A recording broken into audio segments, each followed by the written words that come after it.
Hi everyone. Bibliotherapy and Confidence is the title of this live that you'll be able to watch on my IGTV later on. I remember reading as a teenager in French, so I'm going to paraphrase it in the wrong way, but basically I read that there were no worries in this world that a book couldn't heal. And little did I know that actually this sentence was a description of what bibliotherapy actually meant. The power of books, the cathartic power of books. I might use the wrong word. And that's why I'm going to invite Bijal Shah, who I met actually at school. Both of our sons go to the same school.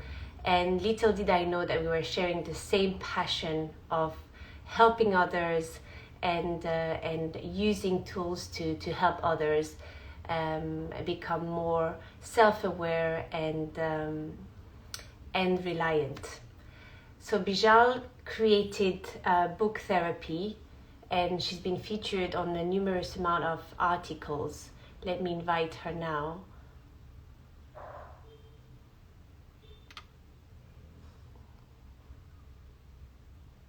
Here she is. Thanks for joining. Lovely to have you here.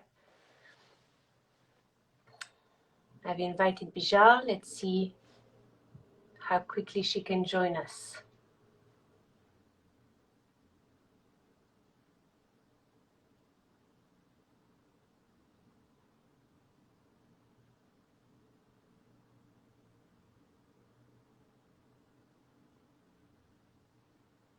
Doesn't look like it's doing anything. Bijal, are you able to send me a request and we can see if that way it works as well?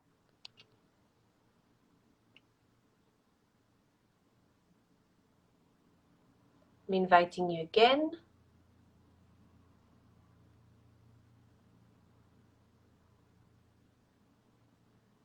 Are you able to join, Bijal? Can you see anything happening on your screen? It says that you're unable to join.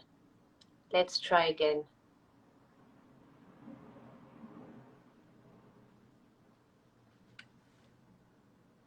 You're trying to request. Yeah, it's not popping up on my screen. Let's see.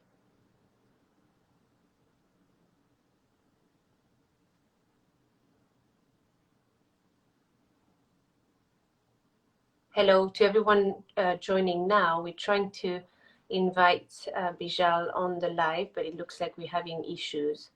Let me invite you again and see what happens.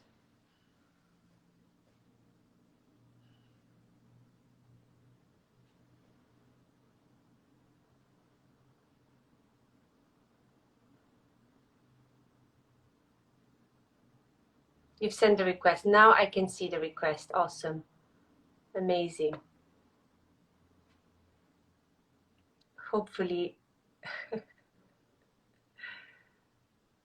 we're able to accept. It says that you're unable to join strangely. I'm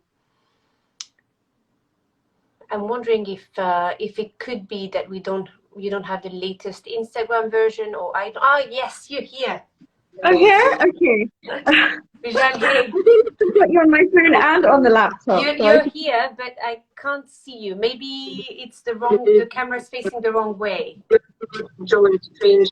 Okay, 1 second. Let me, can you see me now? No, I can hear you, but I can't see you. It feels like there's something in front of your camera. Right. Oh, I see. Okay. Let me see if I can turn the camera on. I can see your computer. Okay. Hello, everyone joining. I see Anissa is here. Hi, everybody. We haven't started yet. We are dealing with the technical issues. If it was a book, I think we wouldn't have any problems. Because it's a screen. Right. I'm terribly sorry. We're having issues. Hi, everyone. So nice to see some new people there. Chelsea. Hi, everybody. It is going to be a great topic because I've discovered the term bibliotherapy with Bijal, Is it, actually. can you see me now, or is it We can still see your just beautiful computer, but not your right? beautiful Okay, face. okay, perfect. You can see me? Yes, that's Okay, much great. better. I'm so sorry about the technical difficulties and the glaring sun as well. Yes, yes, yes. And there's a little bit of an echo as well. I don't know if you Okay, if is your do you have a cover on your phone? Is the phone protected? Because sometimes it is. the cover sometimes creates an echo, I've noticed. So it's better to remove it. And we can test the sound as well. And you have to hold your computer. You shouldn't be holding your phone, but if it's standing on something, there might be an echo as well. So talk and see. Okay. Is there still an echo? I think it's okay. What do you guys Okay. think? Chelsea, can you be my sound assistant? Chelsea, I know she's listening. Anupa also. Let us know if the sound isn't right, okay? Yeah, please let me know if it's too much. Great, great. So let's dive in because there's so much we want to share, right? And just tell us a bit about yourself and tell us a bit about what bibliotherapy is, so Sure. that our listeners can learn more or discover the term. Sure. So bibliotherapy is very much a sort of creative art therapy, and we approach the process of therapy using literature and using literature as a prompt. Because as with any kind of art therapy, people feel very comfortable looking at things from a distance, that's less focused on themselves. It creates that sort of safe space. And the literature also kind of enables a sense of connection, which is so important in any therapeutic process. And so very often we're using the literature as a prompt for, the triggering of feelings or discussion or just working out what it's bringing up for you. And that sense of identification with either the character or the author or the writer. And then that in itself leads to, more self-awareness. And then, as you mentioned, catharsis. And then, we move forward from there in terms of how to work with the issue or problem that you have. Yeah. So often that's the premise of bibliotherapy. It's quite novel in the sense that it's not been adopted massively by the mainstream therapy cultures, but to be honest, it's been around for a very, very long time. There's been tons of university research and papers that have been done, and it's always sort of added to people's practices. So a lot of therapists and coaches will use some of these techniques as part of their daily practice alongside other tools that they use.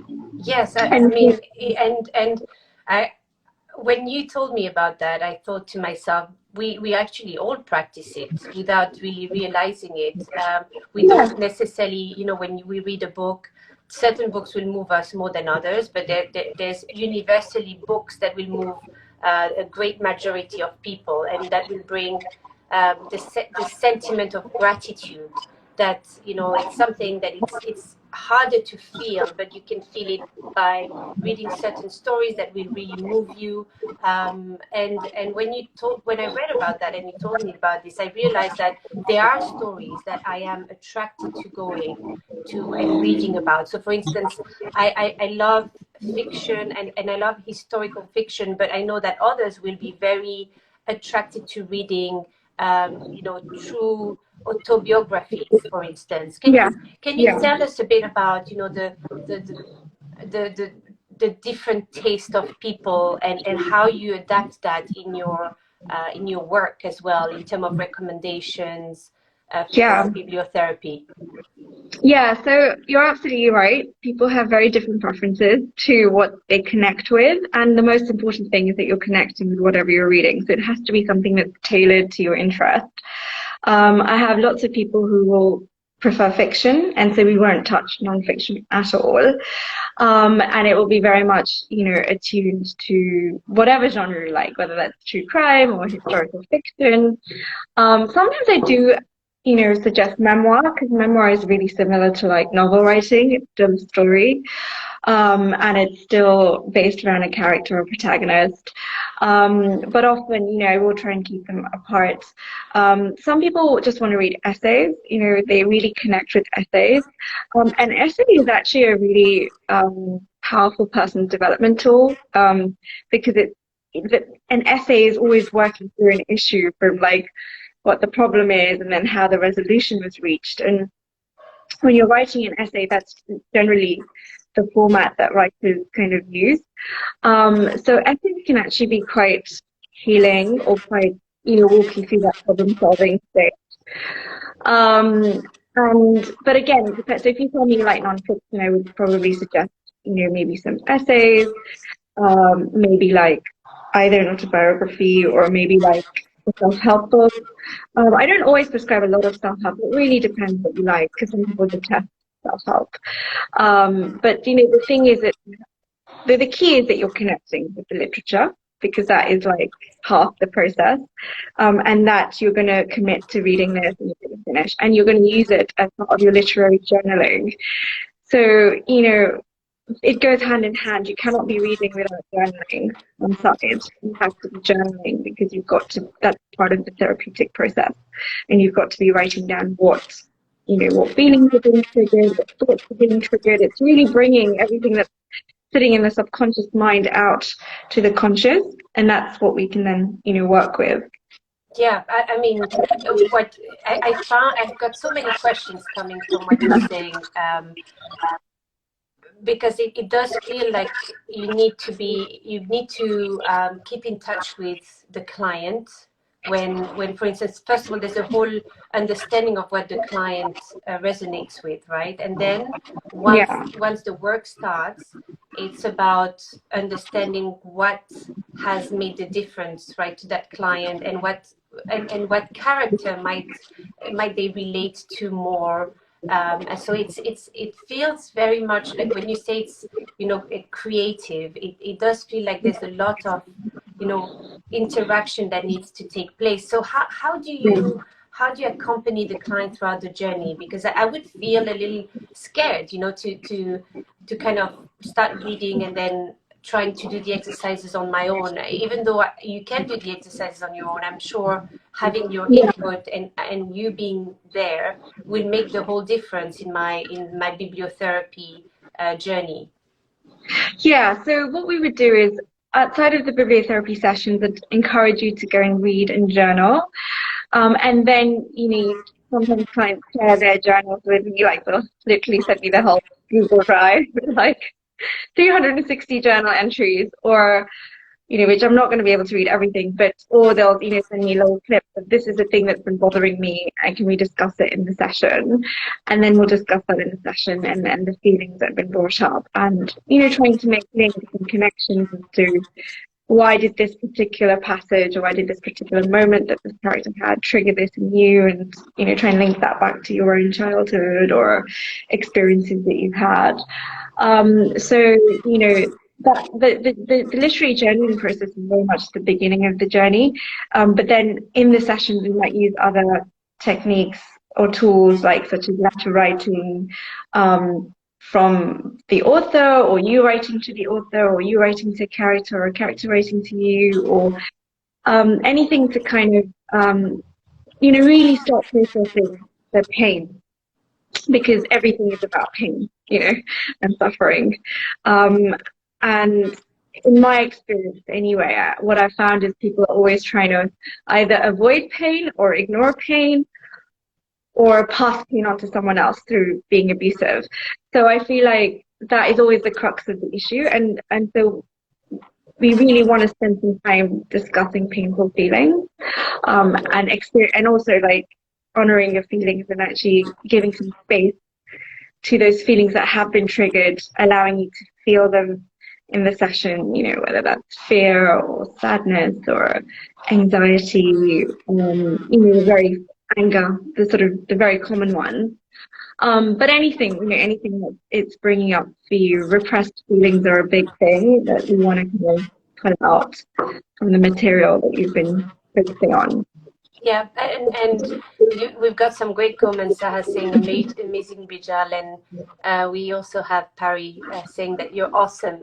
So clearly you have some happy clients there, or great friends that are supporting you in this Well, daily thank life. So you. thanks for joining, guys. Thanks And for ask your your time. question about bibliotherapy. Don't hesitate. I wanted to go back in what you said when you said everything is about pain, and I just wanted to touch upon that, because I find that same thing with movies, Yeah. or series. There's certain things that I try to avoid for that particular reason. So Yeah. if it's too painful to watch, or if it's too painful to read, I would qualify myself as a highly sensitive person. So I do have I do understand that there's a certain amount of exposure to certain topics that I'm able to cope with, right? And I'm kind of more attracted to watching things that will bring me joy, pleasure, but also gratitude, right? So when Mm. I get it when it's all about pain, in the sense that, for instance, the book that brings me the most gratitude is a book from a French author called Eric Emmanuel Schmitt, and it's Oscar and the Lady in Pink, and it's a very short book. I don't know if you know it, but it's a very short book about this child who is, unfortunately, who's got cancer, and is in the last week of his life, and he Right. has this fantastic encounter with an old lady that comes and looks after him, and she creates a whole world around her past, etc. And it's true that here I get it, that it's about suffering, but I think that from suffering you can create, that's the cathartic approach. You Yeah. can create beautiful things, right? And That's it comes. exactly right. Yes, I Yeah. want to hear from you on that point, and how is that tying with the theme of confidence. Yeah, absolutely. I think, once you've honored your feelings of pain or sadness, like this character with cancer, it's once you've relieved those feelings, it's opening up a space, for you to sort of that cathartic space to invite more feelings of that I can hold the two. I can hold my pain, but I can also hold my hope and my optimism and my gratitude for other things. And so that's what we really want to kind of create that space for. And often when I suggest to my clients to imagine that this character is writing a letter to them, supporting them and supporting their journey, we really want this character to be writing things that are going to, uplift you and sort of promote your strength and promote promote self-compassion towards yourself. So, I often say write the letter and then come back to it, and all the sort of things that this character has written to it. It's a caring friend who's written a letter to you to, say, be kind to yourself, be more compassionate towards yourself, prioritize Okay. yourself care. So the So, exercise is, sorry to interrupt. The exercise is actually you choose a character from a story that has moved you, from a literature, or it could yeah, be an or a character essay. that you're connected with, or an author. It Okay. could be the author that you connected with. It could be the character that you really resonated with. Pretend that they're a caring friend, and what would they say to you, right? They would probably, they'd probably say to be more kind to yourself, to start focusing on your strengths. A friend would always sort of support you, right? And I Yes. guess that's what we're trying to do, and let the words sink in from the letter, or from whatever tool that you want to use. But you kind of want to be to sort of enable that sort of mindset, and that's what we end up doing. And it works, because once you let those words sink in, I think the client definitely comes away feeling a lot more uplifted. They feel like they've been reset, and because we often just spiral into this state of negativity, and what we really want to do is Yeah. dismiss the feelings of inadequacy and remember the parts, connect with the parts of ourselves that are strong, and that are going to help us through. And it's really sort of integrating wholesale, the good and the bad, and just, like I said, holding the sadness, but also giving space to the hope, Yeah. to the gratitude, and being So able to hold it together. yes, I just before I continue asking, I wanted to ask you something about that. Is the sound? Can you hear us properly? Because I can hear a little echo on your side, Bijal. I don't know if it's the position of your phone or can Oh, people hear us properly? Just wondering. I don't know because I can hear some sort of like a wind in the background on your end. I don't know if it's from my phone or your phone. You can hear. Okay. Thank you. It's a is it little on? echo, but can hear you both. Thank you, sound assistants. Okay. Thank you so much. No, I'm so terribly what I sorry for that, yes. if that's happening. I wanted Um, to ask you about this exercise if we wanted to do it ourselves from home. Let's say with that particular example of Oscar and the lady in pink. So that lady in pink is a old woman who actually has shown so much imagination, who has shown so much compassion towards that little boy, who's given all her time and energy to caring about his last week of his life, etc. So the exercise would be for that character that I've chosen to write me a letter, right? So I write the yeah, letter as if I was the lady in pink writing to me, Tanya, exactly. basically. Yeah, yeah, And obviously my worries as a working mom are, am I spending enough time with my children? I'm lacking patience with them. I feel guilt, I feel shame for certain things, etc. So what would she say about all the things that I'm feeling towards my worries, my current pain points, basically? Is that right? yeah. Yeah, that's right. I think, you have to remember that you're still a mom who's there for her kids, is always showing up, who's always present. And I think all these sort of strengths need to be highlighted in the letter, and also just to be a little bit kinder to yourself. And like, guilt isn't an emotion that's just going to go away. You're gonna feel the guilt, but it's acknowledging that guilt and acknowledging that maybe that anger that you feel, maybe because you haven't been able to spend time with them. But not to be too hard on yourself. And I think that kind of a letter, it's like if you were your best friend and you were talking to yourself, the things that you would sort of try and say to remind yourself that you're not just this part, you're also Yeah. that part, and bringing those parts together and connecting them. Because we often, it's classic imposter syndrome. We will always feel that, Yes. we're never good enough, or we're never stacking up, and Yeah. we have to remind ourselves that we are more than good enough, and that is the purpose of that letter and that exercise. I love what I love Um, also about that exercise is that when a best friend um, sometimes is just your cheerleader, right? And they yeah, and it's great to have a cheerleader in your life, but you do also need to have people that will challenge you, right? And not every best friend will do that. It's kind of and it's completely normal. However, if you imagine a character of a book that is a strong woman, and probably if you've chosen them, it does mean that there are traits of their personality that you aspire to be more of or that you admire, yeah, right? So yeah, imagine yeah, them giving you that feedback. You actually are getting to grow as well as a person. I really love that idea of that exercise. And I might steal it from you one day with a client and just or I'll send the client absolutely. over. Yeah. But it's It's amazing this just this concept of thinking, because usually I think about, okay, who is it that you admire, but I've never thought about, okay, which character of a book do you admire, because it's so complex, because you actually live their internal experience whilst reading the book, so you actually know them on an intimate level, right? You do. They're like a familiar friend, you feel really sad to leave at the end of the book, right? Like when you're saying like a farewell.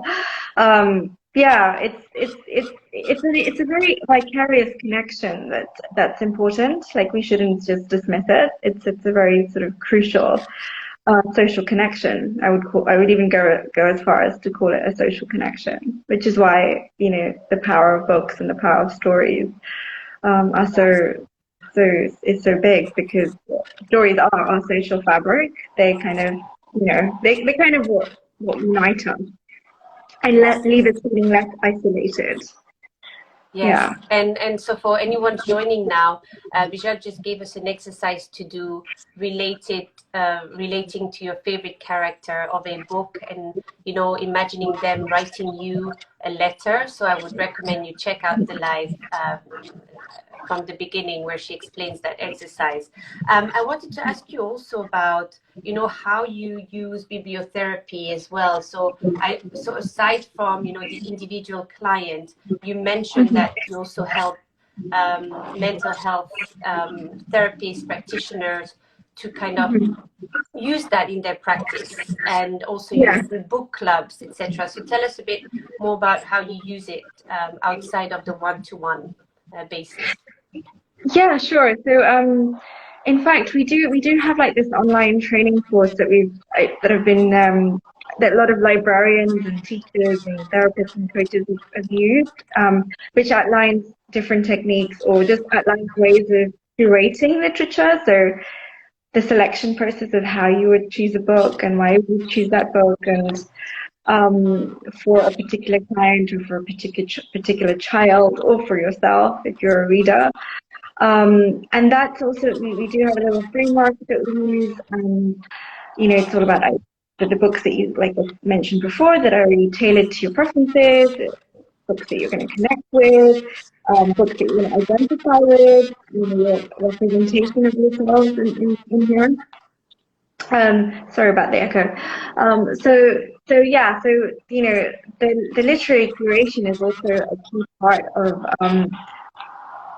of the book selection process, and making sure it's appropriate for whoever then ends up reading that literature, because if they're not going to connect with it, there's no point. And if they're not going to feel safe, safety is a big thing in therapy, and feeling safe in a book is important as well, because you mentioned that you don't want to necessarily feel pain or read about trauma, and that's totally fine. Like, lots of people want to read about escapism, and that's what's giving them that break from life. I often say reading is also a form of meditation, and if that's what you need, then that's what you need.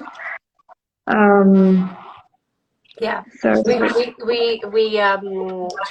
We have a question here from Victoria. Thank you, yeah. Victoria, for joining.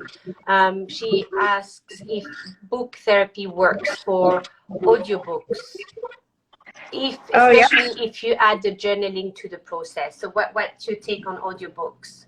Oh my goodness, absolutely. Audiobooks are huge, and I sometimes think audiobooks are even more powerful than the written stuff, just because you've got an element of emotion there, that you're hearing in the author, in the narrator, which you don't always get when you're reading, a piece of text. You don't always get the emotional element. So I think audiobooks can be even more powerful, and you really do feel like a friend is talking to you sometimes. So I really, really advocate the use of audiobooks, and even certain podcasts. And I also sometimes use a method called audio journaling. If you don't like to write things down, you can just record voice notes. And when you hear your voice notes of the things that you've written, that you've been really devastated about, and it's so healing. Like, just hearing back the things that are bothering you, the feelings that you've been feeling, it's actually healing in itself. Honestly, you're acknowledging your feelings. You're not honoring them, and that is so healing. I would absolutely tell everyone to go and try that. So I think do use the audio element as much as possible, for sure. I love what you're saying. Thank you. And I want to add to that, thanks, Victoria, for the great question. I want to add to that, as the work that we do on confidence, when you listen to yourself, at the beginning it's quite uncomfortable, right? Listening to yourself talk.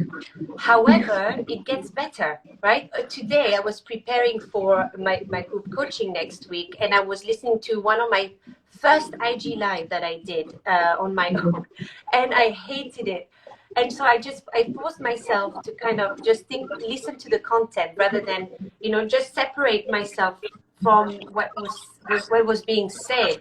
And the more I listened, the more I forgot that it was me, but it actually builds on confidence. And I've heard that one way to improve your and it was I was sharing a reel earlier, how you improve actually your communication skills sometimes is by reading the book and listening to the book at the same time and actually saying out loud, especially as a foreigner, with my French accent, etc. Like it helps become more fluent and speak quicker because, Oh, really yeah. interesting. Yeah, I didn't know that. Okay.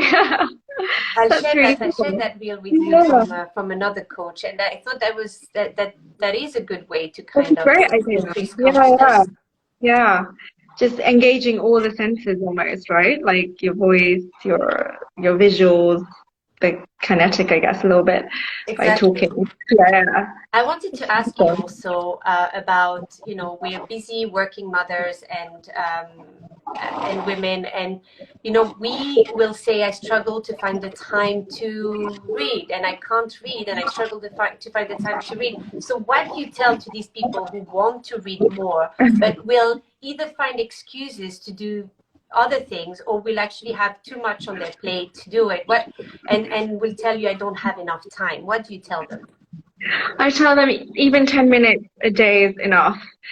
Just do it. Like basically on your commute or on your school pickup or drop off, just put that audiobook in. Audio is great for working moms actually.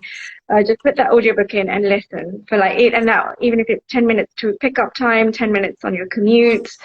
And even if it's 10 minutes before bedtime, like just give yourself that space. I often fall asleep to books because that's my time to relax. So before I go to bed, I'm always like, reading something. And so I just say, try and make 10 minutes of time a day. Otherwise, you're always going to be a holiday reader. Like it's like going to the gym. Either you do it regularly or you just won't do it. That's true. And yeah, you don't need to set unrealistic goals like reading a book a month or a week or Yeah, whatever. Just yeah, but yeah. just keep reading or keep listening so that there's a little bit of progress every time, right? Exactly, exactly. Yes. It's a bit like blue zone training. Blue zone training is like the minimum that you need to possibly do, like just in terms of workouts and stuff. It's the same for reading. I If you love do the that. minimum, you're more likely to stick to it and create a habit. Yeah. So, There's this client of mine who told me that what she did was once she was able to give herself permission to take the time to read because it was one of her core values to actually read and learn different things, etc. She would put something at the door to tell people that she can't be distracted during that time, and she would give herself 10 amazing. minutes or 15 minutes to do it, just because she understood that without that she wouldn't feel fulfilled at the end of the day, and so Yeah, she would try and add that so that she wouldn't get distracted during that moment, those 15 minutes of reading. yeah, yeah. That's so important. Like setting that boundary. I mean, half of it is setting boundaries, isn't it, with yourself and with others. Yes, um, yes, to read, totally. you know. So thank you so Um, much. Can you I remember you were telling me that there were a few books that you recommend around the theme of confidence, oh yeah, to share with us. yeah, yeah, absolutely. So I've got some non-fiction recommendations and fiction for those who are not keen on non-fiction. But the non-fiction, the basic sort of foundational book I'd say is The Six Pillars of Self-Esteem by Nathaniel Branden. Amazing, and like six principles are, I think like self-acceptance, self-assertiveness, living purposefully, living consciously, um, yeah, setting appropriate boundaries. I think it's literally a life's work on self-esteem, and although it was written like in the 1960s or 70s, it still stands. Or maybe not that long ago, but it's a fantastic book. Um, and also Psycho-Cybernetics.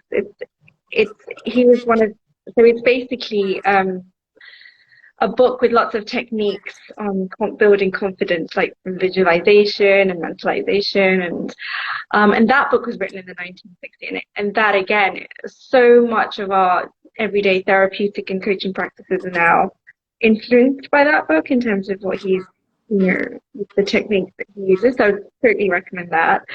And then anything by Brené Brown, I love her stuff, Daring Greatly, The Gifts of Imperfection, her latest one, Earth of the Heart, fantastic. All about being vulnerable and using that as a way to build confidence and feeling less inadequate. And in terms of like the fiction stuff, I love all of Alice Osman's stuff. She's written I Was Born for This, but she's written tons of fictional books, and all her characters are going through some self-esteem crisis and building themselves up again. So I think that's a great one for like fiction readers. And yeah, and I just think anything that you're really there are always these little nuggets that you find in books that you connect with anyway. Yeah, we'll make sure that we share this fantastic list with the audience. Yeah, maybe on the notes we could add that, or we could put it on the comments so that people can check the books and go to them. Yeah, I'll send you the link. I've actually got lots of A to Z of reading lists on my website that I categorize by issue. There's one on self-confidence, there's one on grief, on anger, on breakups, on divorce, awesome. on career change, on anorexia, like just everything it's categorized by therapeutic issues. That's fantastic. That's also free. You can just use it as a resource. Thank you. That's awesome. Yes, you should definitely check Bibliotherapy, the website. It's on your bio, on the link in your bio as well, right? And you've launched an app, an iPhone app, right? Yeah, we just launched an app last week. Yeah, so you can keep you'll have access to all the reading lists on the app, all of the ebooks that we have, all of the course, what else?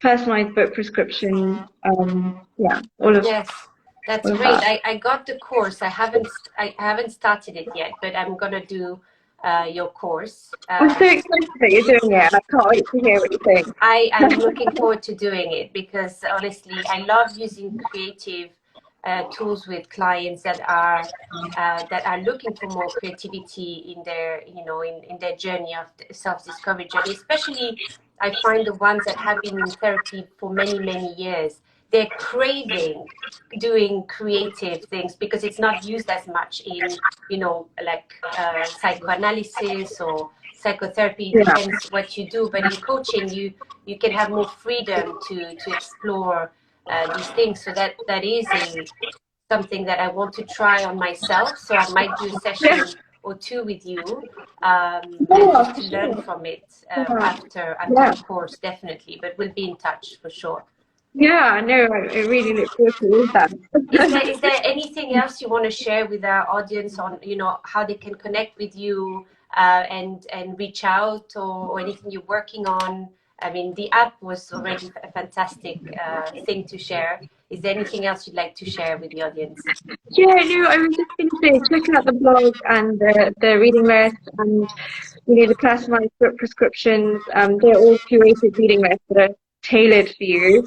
So we curate those. And also, I know there's been a lot going on in Ukraine, and I feel really sad about it. And later tonight I'll be publishing some literature around, just understanding this invasion and promoting Ukrainian books and things like that. So that's really fantastic. Thank you. Yeah. Thank you for doing that. Yeah. Bijal, No. Thank you for having me, Tanya. It was a great pleasure. And I will see you very soon for sure around the school. Yes, for sure. I know. Thanks everyone for joining, and we're just one DM away for any of your questions, so don't hesitate, and have a great day, everybody. Thank you for joining. Thanks, Chelsea. Thank you. Bye. Thank you. Bye. Bye.